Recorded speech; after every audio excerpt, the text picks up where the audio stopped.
Assalamualaikum warahmatullahi wabarakatuh. Perkenalkan, nama saya Fardina Aulia Naftali dari kelas 3D4 dengan nomor absen 11. Di sini saya akan menjelaskan tentang lanjutan soal di minggu lalu tentang kurva komposit yang dikerjakan menggunakan cascade. Nah, sekarang akan menunjukkan simulasi penggunaan software HIN. Yang pertama harus kita lakukan adalah membuka software HIN. Setelah itu, kita dapat menambahkan data yang diketahui pada soal dengan cara klik add atau tanda plus di sebelah kiri bawah. Berhubung di soal yang saya kerjakan ada 3 aliran, jadi di sini saya klik add sebanyak 3 kali. Sehingga di sini ada 3 aliran. Setelah itu, di aliran pertama, saya masukkan data dengan aliran dingin. Di sini saya namai dengan dingin 1. Dengan suhu, berhubung yang diketahui di dalam soal adalah dalam satuan Celcius, maka kita harus mengubah ke dalam satuan Kelvin. Untuk T1 pada aliran dingin yang pertama adalah 303 Kelvin. Untuk T2-nya adalah 373 Kelvin. Dan untuk H-nya adalah 24.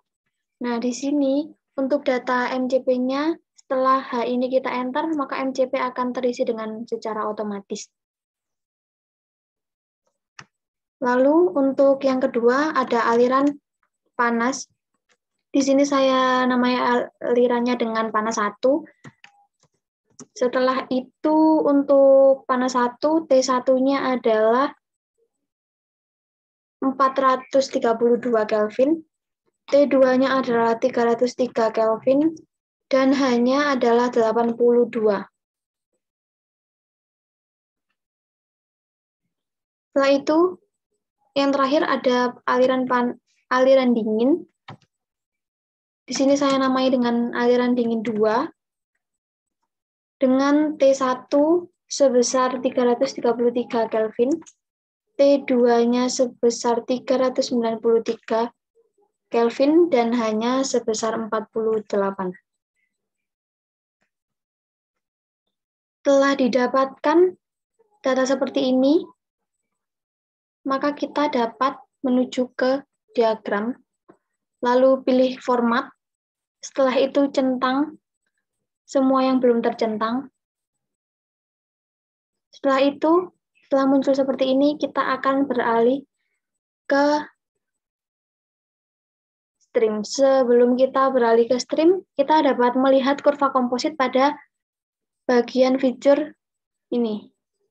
Di sini akan saya klik, nanti akan muncul. Nah, kurva kompositnya seperti ini.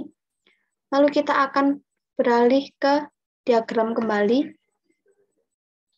untuk mengatur stream.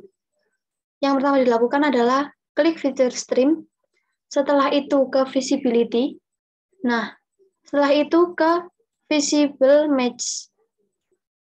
Di sini kita bisa melihat above pinch-nya yang match itu yang mana, yang below pinch-nya yang match yang mana, dengan aliran yang mana, seperti itu. Setelah itu, setelah kita lihat ini, kita bisa close, kita ke stream lagi, kita ke visibility lagi, kita atur yang below pinch-nya. Kita klik below pinch, di sini terdapat 2 data MCP di hot stream dan cold stream. Kita klik 2 angka ini sampai berubah warna, setelah itu tekan OK. Maka akan muncul seperti ini. Setelah itu, kita klik lagi stream, kita pilih above pinch. Untuk ini, above pinch, kita punya data MCP pada hot stream dan cold stream-nya ada 2.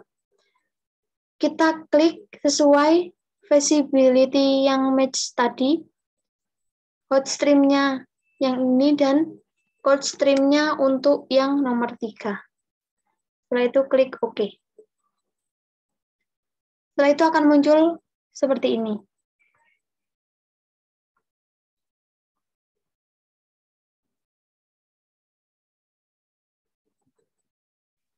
Setelah ini kita dapat melakukan penambahan heat exchanger dengan cara ke feature heat exchanger lalu add. Sekarang kita akan mengatur heat exchanger yang pertama. Untuk heat exchanger yang pertama, cold stream-nya adalah utilities. Untuk hot stream-nya adalah panas 1. Untuk specification type-nya adalah enthalpy to complete hot stream. Setelah itu bisa kita tekan OK. Jika muncul seperti ini,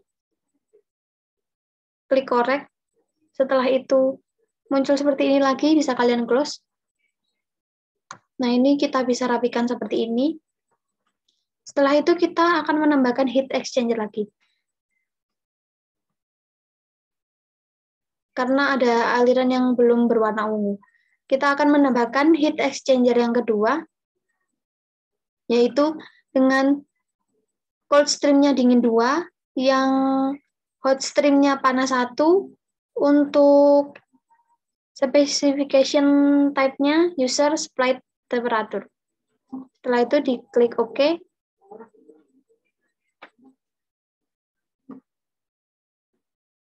Lalu kita akan menambahkan heat exchanger yang ketiga. Untuk heat exchanger yang ketiga, cold stream-nya adalah dingin 1, hot stream-nya adalah utilities, sedangkan specification type-nya itu kita pilih yang enthalpy to complete cold stream. Setelah itu tekan OK.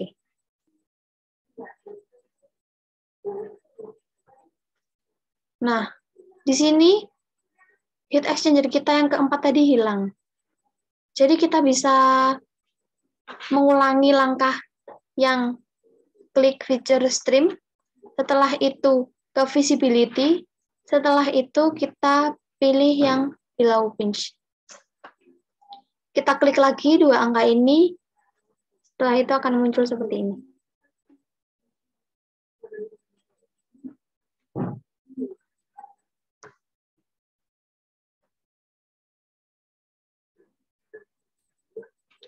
Lalu kita akan menuju ke heat exchanger yang kelima.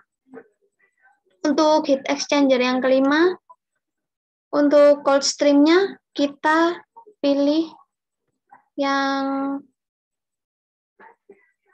utilities. Ini tidak bisa diklik karena hot stream-nya masih utilities, berarti kita ubah hot stream-nya dulu ke panas 1, setelah itu cold stream-nya utilities. Untuk specification type-nya, kita pilih user supplied enthalpy. Nah, kita di sini bisa memasukkan enthalpy yang kita inginkan untuk memenuhi enthalpy pada aliran.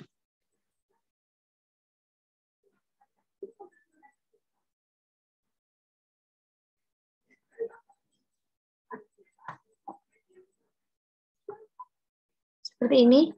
Setelah itu, kita bisa ke heat exchanger, klik format. Setelah itu kita klik semua, kita centang semua bagian yang belum tercentang agar kita tahu hot stream inlet temperature dan outlet temperaturnya. Lalu akan muncul seperti ini. Di sini bisa kita lihat suhunya sudah tercapai, sudah sesuai. Setelah itu enthalpinya juga sudah tercapai. Di sini 24, di sini 81,71 jika dibulatkan menjadi 82. Jika di ketiga aliran ini sudah berwarna ungu semua, maka dapat disimpulkan bahwa aliran ini sudah benar.